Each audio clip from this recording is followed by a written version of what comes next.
ഈ ചർച്ചകൾ നടക്കുന്ന സമയത്ത് തന്നെ ഈ രോഹിത് ശർമ്മക്ക് ഒരു വർഷം കൂടി കൊടുക്കണമായിരുന്നു, അല്ലെങ്കിൽ അടുത്ത ലോകകപ്പ് വരെയെങ്കിലും അവസരം കൊടുക്കണമായിരുന്നു എന്ന ഒരു ചർച്ച അപ്പുറത്ത് നടക്കുന്നത്. ഇപ്പോൾ മുഹമ്മദ് കൈഫൊക്കെ ഉയർത്തിവിട്ടൊരു ചർച്ചയുണ്ട്. അപ്പോൾ അതിനോടൊക്കെ നമ്മളെങ്ങനെ പ്രതികരിക്കും? എനിക്ക് അതിലൊരു യോജിപ്പില്ല. എന്താ വെച്ചാൽ നിങ്ങളിപ്പോൾ ലോകകപ്പിൻ്റെ കാര്യത്തിൽ 2 കൊല്ലം ബാക്കിയുണ്ടെങ്കിൽ ഉറപ്പായിട്ടും കളിക്കുന്നുള്ള ഒരു കളിക്കാരൻ ഗില്ലാണ്. അപ്പം അങ്ങനത്തെ ഒരു കളിക്കാരനെ ക്യാപ്റ്റനാക്കി കഴിഞ്ഞാൽ അവർക്ക് ആ സമയം കിട്ടും. ആരാണ് തൻ്റെ കളിക്കാർ, ഏത് കളിക്കാരെയാണ് തനിക്ക് വിശ്വാസം, അത് എല്ലാ ക്യാപ്റ്റൻസിനും കൊടുക്കേണ്ടതാണ്. ഇപ്പോൾ സ്റ്റീവ് വോ മാറി പോണ്ടിങ്ങിന് കൊടുത്തു, ധോണിക്ക് 3 കൊല്ലം കിട്ടി 2008 ശേഷം, 11 മുമ്പ്, കോഹ്ലിക്ക് 19 ലോകകപ്പിന് മുമ്പ് ഒരു സമയം കിട്ടി.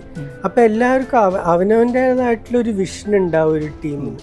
അപ്പോൾ ആ ക്യാപ്റ്റന് ആ സമയം കൊടുക്കണം, അല്ലാതെ അതിന് മുമ്പ് 5-6 മാച്ച് മാത്രം കൊടുത്തിട്ട് ഒരു കാര്യമില്ല.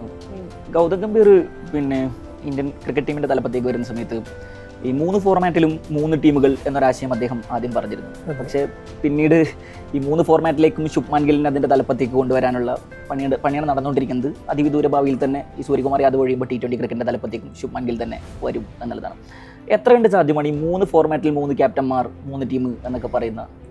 ഇതിപ്പോൾ ഇന്ത്യൻ ക്രിക്കറ്റിൻ്റെ ഒരു ഭാഗ്യമാണ് ശരിക്കും ഇങ്ങനെ 3 ഫോർമാറ്റും കളിക്കാൻ പറ്റുന്ന ഒരു കളിക്കാരനെ വീണ്ടും കിട്ടിയത്.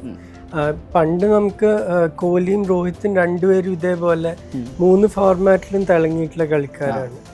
അതുപോലത്തെ വേറെ ഒരാളെ കിട്ടുക എന്ന് പറഞ്ഞാൽ എളുപ്പമല്ല ശരിക്കും. ഇപ്പോൾ പല കളിക്കാരെ എടുത്തു കഴിഞ്ഞാൽ ഇപ്പോൾ ഹാർദിക് പാണ്ഡ്യയ്ക്ക് റെഡ് ബോൾ കളിക്കാൻ പറ്റുന്നില്ല, ശ്രേയസ് അയ്യർക്ക് പുറത്ത് പ്രശ്നം കാരണം റെഡ് ബോൾ കളിക്കാൻ ബുദ്ധിമുട്ടാണെന്ന് ഇപ്പോൾ സെലക്ടർമാരോട് പറഞ്ഞിട്ടുണ്ട്. അപ്പം അങ്ങനെ ബുംറയ്ക്ക് അതേപോലെ എല്ലാ ഫോർമാറ്റിലും എല്ലാ കളിയൊന്നും കളിക്കാൻ പറ്റില്ല.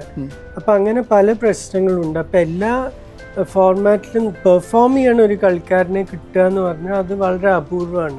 ഏത് ടീം എടുത്താലും ഇപ്പോൾ ബെൻ സ്റ്റോക്സ് ഒക്കെ 3 ഫോർമാറ്റും കളിക്കാൻ പറ്റും, പക്ഷെ ഫിറ്റ്നസ് കാരണം ഇപ്പം അത് ചെയ്യുന്നില്ല.